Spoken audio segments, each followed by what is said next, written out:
So, yeah, it's a warning. Right.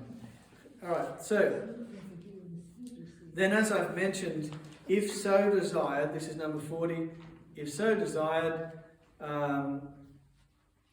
you can read a non-biblical reading or the lesson from the Liturgy of the Hours, but that is not a replacement for the 2 lessons. That is in addition to.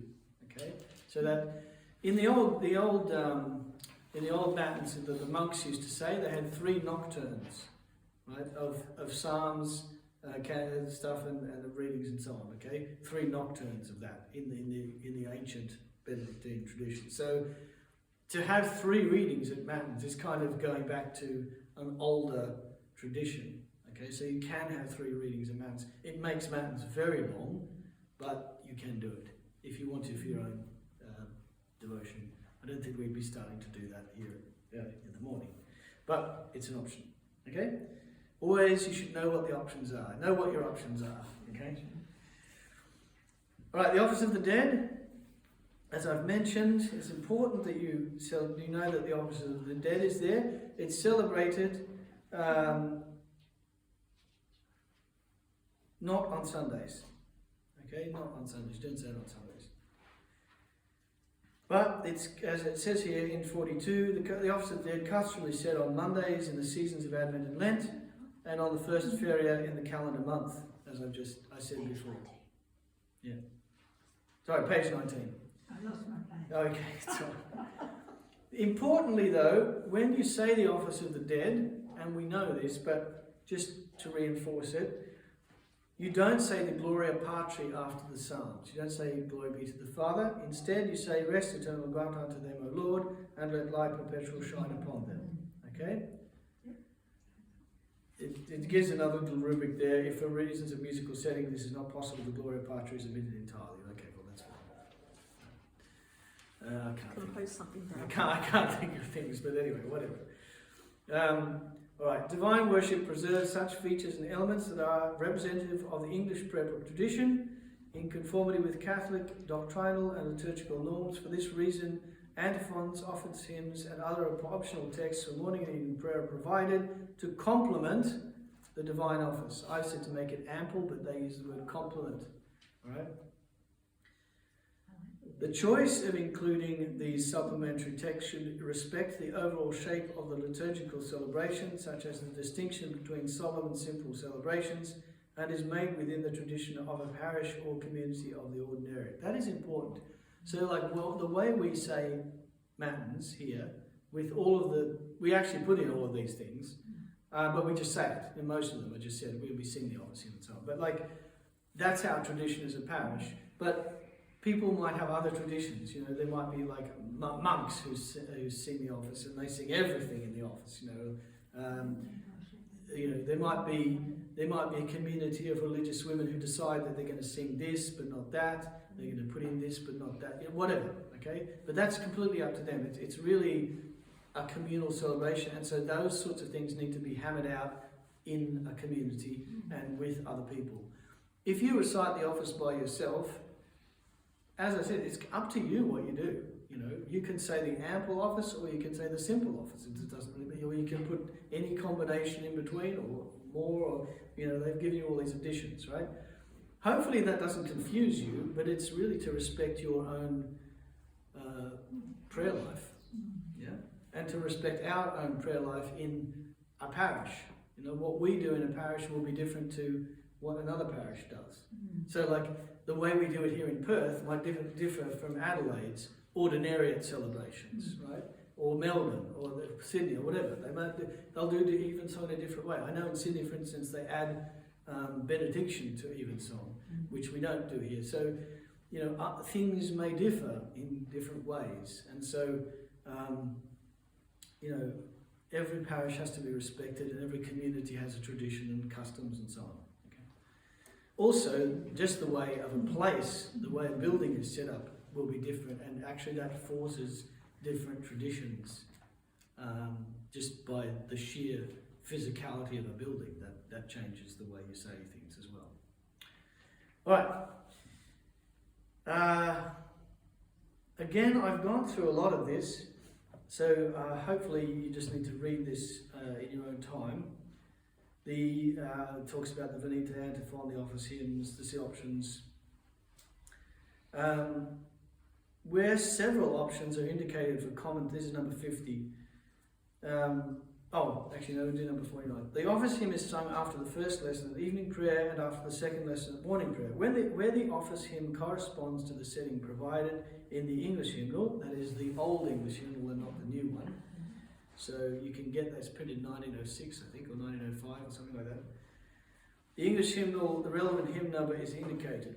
On memorials, whether optional or obligatory, a ferial office hymn and its versicle and response may always replace a common text. So we don't have to do on a memorial the common of the saint or whatever, but generally speaking we do. I mean, that's what we do. But anybody could replace that with a ferial office. That's to reflect also the practice in the Roman Church. So they do that as well in the wider church. Okay.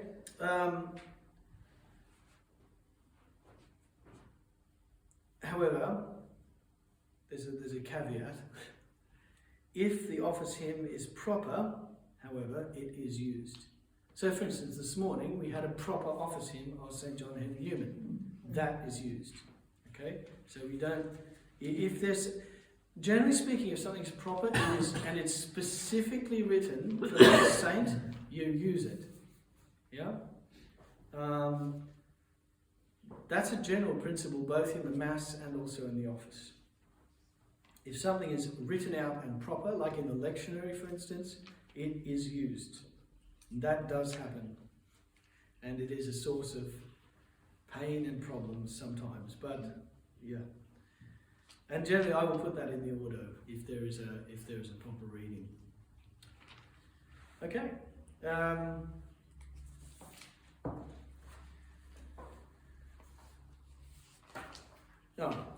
Where several options are indicated for common texts in the office of the saint of a holy day, the choice should, insofar as possibly, correspond to the Mass formulary celebrated that day. What does that mean? Well, in divine worship, the Missal, you actually get different options for some saints. So, for instance, women saints very frequently can either be virgins, or they could be virgin martyrs, or they could be an educator, or so you're often left with like, well, do I celebrate Saint Faustina as a virgin, or do I celebrate her as a religious? So that's a different common. Okay, so if I celebrate her as a religious, that's common for holy men and women, one of the options as a religious. Or if I celebrate her as virgin, then that's a different office entirely. That's actually a unique office. So that's what that means, the Mass formularies. So when the priest or whoever chooses the celebrant chooses which formulary he's using, which set of propers, that should correspond to what you do in the office, or what we do in the office. So when we decide what we're doing in the morning, the matins we use is the same as the Mass we use, right? So that's how it corresponds. It can also be within a common. So sometimes, even common for priests is like this, or yes. Although that's not quite what the intention is in that thing, because they're both the same class. So that's what they're talking about here. So they're talking about a class within. So like the difference between an educator and an abbot, for instance. I mean, there might be several options for an abbot, but that's in the Missal, that's not in the office. In the office, you're just talking about those differences of class, of categories of saints. It's not going to affect you as to which version of bishops you use on the altar. Yeah. Okay. Yes. When the supplementary texts are used from after evening prayer on the Saturday before Septuagesima until after the solemn vigil of Easter, Alleluia is omitted entirely from the office. That's $1 in the poor box if you say the A word in Lent. And pre-Lent. Okay? So pre-Lent, Septuagesima, and Lent, No A word is said, okay, in the whole office. And if you see one with brackets, you just like ignore it. You know that thing where we say, Christ our Alleluia, Christ our Passover is sacrificed? That's why the brackets are around that in the thing, which confuses some of the priests. Anyway.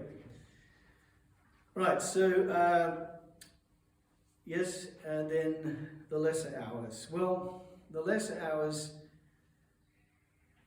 we can go through those, but they are very, I mean, it's up to you to use those. I would rather you discover those for yourself. Suffice to say that they've actually changed from the previous ones we were using, which were based on the North American office. Now, the Psalm 119 is recited throughout the entire office during the day. The whole of Psalm 119, all of it's 176 verses. It's broken up between all of those little offices. Optionally, the Roman Martyrology is maybe read at the conclusion of Prime. The Roman Martyrology is a book of every saint that you can think of on a particular day. All right? So you know how like sometimes you have multiple saints on the one day, you can celebrate one or the other of them. But in the Roman Martyrology, there might be like 100 saints on one day, or 20 saints on one day, or like whatever it is. So this is a way of including the saints in your prayers, all of the saints, not just the one for the day. Okay. So, for instance, today is John Henry Newman, but actually in the rest of the Roman Church, it's Saint Denis today. We celebrated him yesterday, but today that's Saint Denis. It's today. Also, you say it traditionally the day before. I don't know why, but that's what you do. You celebrate the saints the day before in the Roman Martyrology, so you would celebrate the 10th of October today rather than the 9th. Okay, those offices too also have characteristics associated with the Passion. So, the third office, the third hour is Christ before Pilate. It's also the hour of Pentecost. The noonday office, Sext, is the hour that Christ is nailed to the cross for the 3 hours of darkness, which concludes at the noon, which is the 9th hour, the 3 p.m., which is when Jesus died. And so those three offices go with the Passion narrative. And then Compline is, generally speaking, Christ resting in the tomb. All right, so the little hours, and Prime is God, the creation of the world, the waking of the day, etc. So those little hours are actually beautiful, and they have a whole spirituality behind them, and they're very much worth doing. But I'm not going to say anything more about them because you can read it for yourself. All right, okay. Indications for the liturgical year 62. We do this every Christmas now. When we finish evening prayer before Christmas Eve Mass, I sing the proclamation of the Nativity, and then we also do the proclamation of the Church's dates and feasts on the Feast of the Epiphany. Again, the 7 penitential psalms are there for a recitation.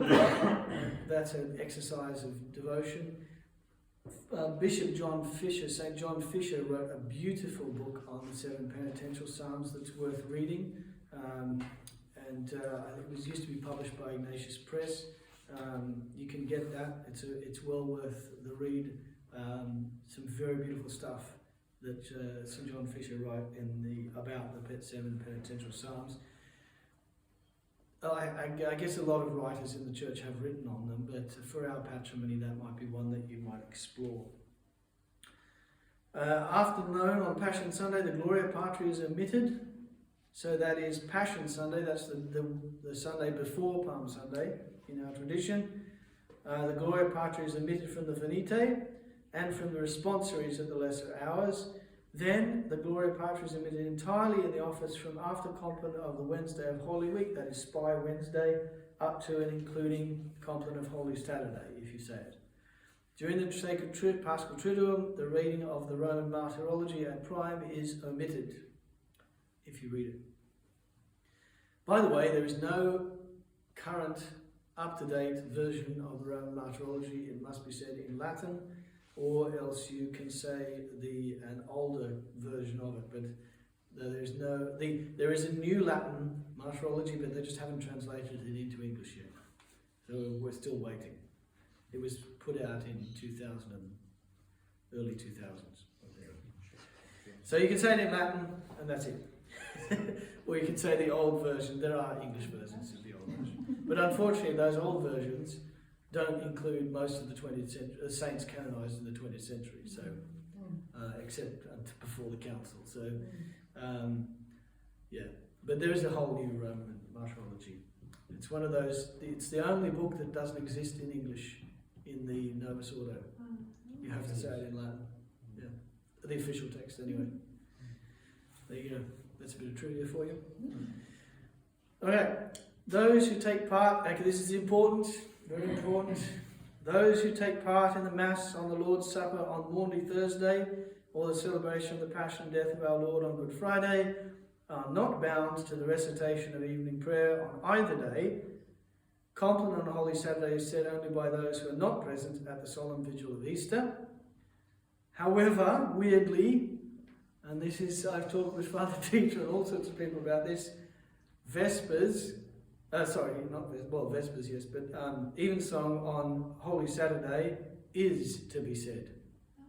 Okay? So that's why we had it last year. We actually said it quietly in the church before we started the vigil. So, when we had choir practice, but when we said evening prayer. So, yes, it is still obliged. It's the weirdest anomaly in the modern rite. I don't know why it is. Anyway, it's just, that's what it is. Made a mistake? No, that's what it is. I haven't made any mistake. It's been like that for decades now. Okay. For public celebration, cleric may wear choir dress. I guess a seminarian can as well. At morning and evening prayer, if it is to be celebrated in more solemn form, the officiant, if he be a cleric, may wear a cope. He may be assisted by other ministers in appropriate attire. Concerning the tippet, this was a big argument. The tippet may be worn, but the tippet is not to be adorned with anything. The black tippet, the preaching, the scarf, that can be worn, but it is not. It was specifically taken. Now they did have it actually in this rubric before in the draft, but they took it out because there's they just didn't want to prescribe anything, or they wanted to have it out of there. So choir dress is a very general term, but yes, you can wear the tippet if you want. All right, so that doesn't concern any of us.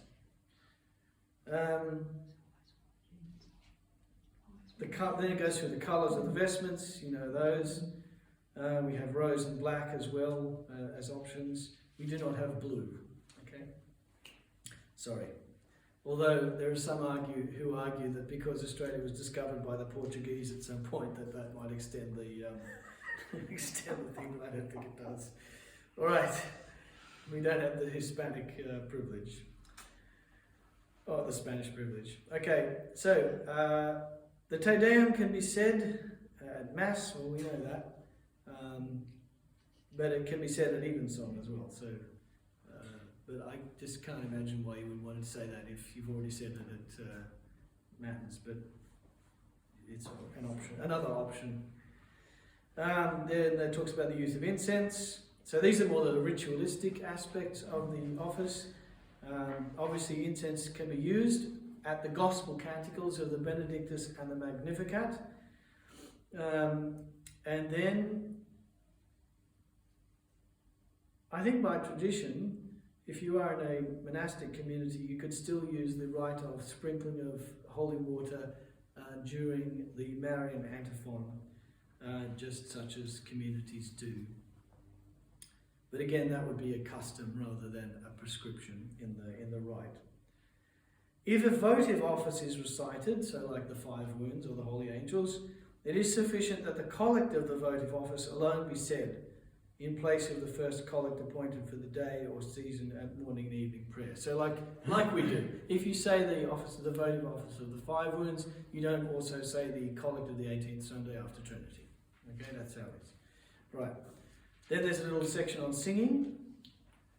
The sung celebration of the divine office is the form which best accords with the nature of this prayer.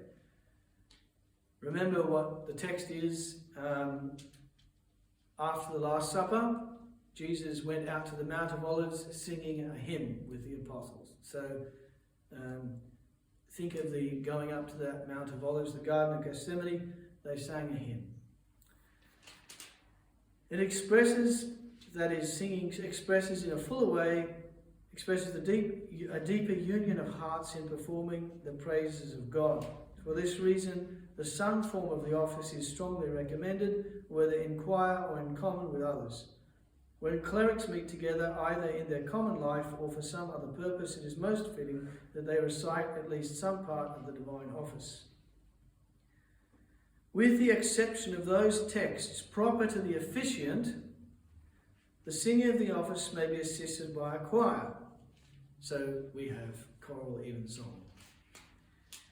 The office may be accompanied by appropriate musical instruments, probably not the honky-tonk piano, chiefly the organ or the guitar.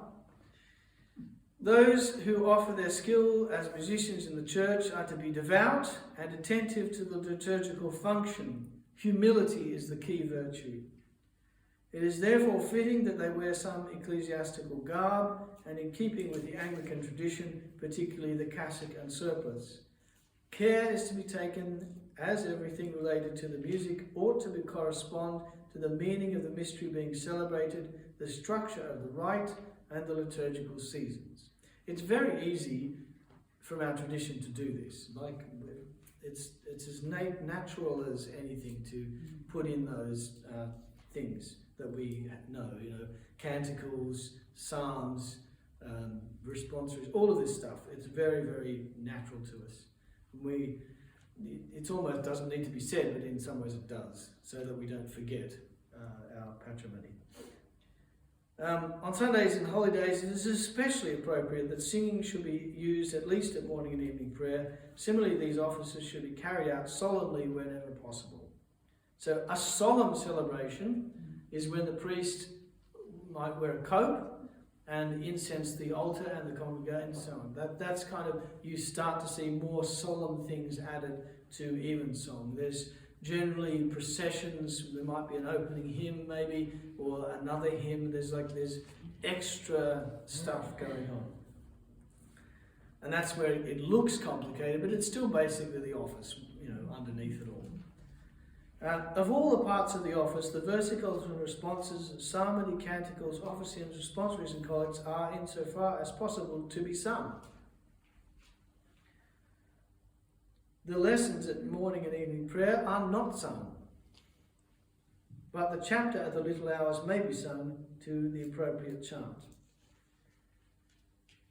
That is very important, because if you actually sang the lessons at morning and evening prayer, you would be there for an hour and a half at the very minimum.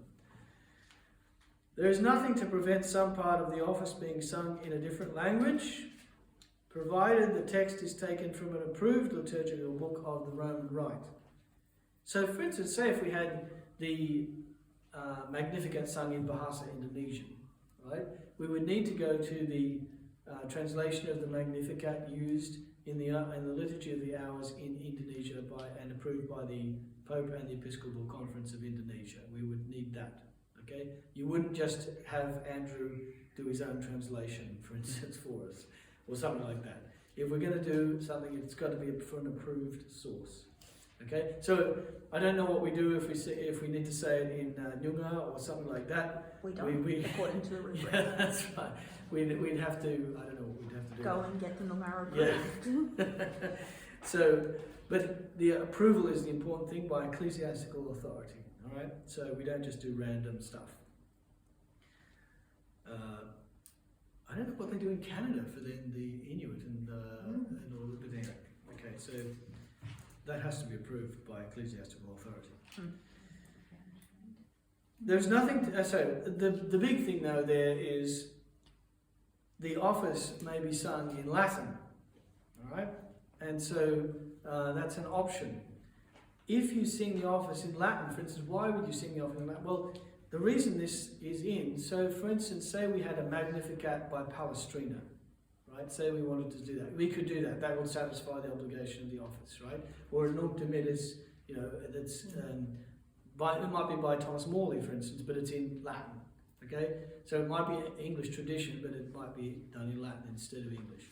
But we know what the text is, and we use that instead, right? So that is why this rubric is given, so that that keeps satisfying the obligation of the office. It's not extraneous to the office. And we don't just do that because it's random. We do that because it's a beautiful setting, or, you know, for whatever reason that is allowed. Okay? The use of Latin and of Gregorian chant as proper to the Roman liturgy is to be given pride of place. Our chant, our version of Gregorian chant, most proper to the office is Serum chant, okay, and the chant of York, and the chant of Hereford, and all of those other sees that we know that we have chants from. So, according to the rites of the medieval English church, we do have a lot of that music, especially the York antiphonal is available, and also the Sarum antiphonal, the Hereford, and so on. So we should preference in our monody, when we use like Gregorian chant, we should preference English chant. I believe in our particular tradition. So the Sarum chant is to be preferred. However, standard Roman chant is also an option. And again, they can be in Latin. So if there's a text in Latin, so for instance, I could pick up the Antiphonale Monasticum and I could sing the exact same text in Latin from this, if I, you know, and that would satisfy the obligation of the office. So, well, actually, it doesn't even. Remember, the proper is irrelevant to your to satisfy the obligation. The only thing that you must get done is the simple form, and the ample form is just addition, yeah, and prayer and devotion. All right, any questions?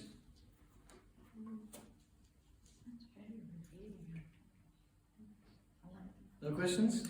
No questions without notice to the house? Well, thank you very much. That was a long session, I know.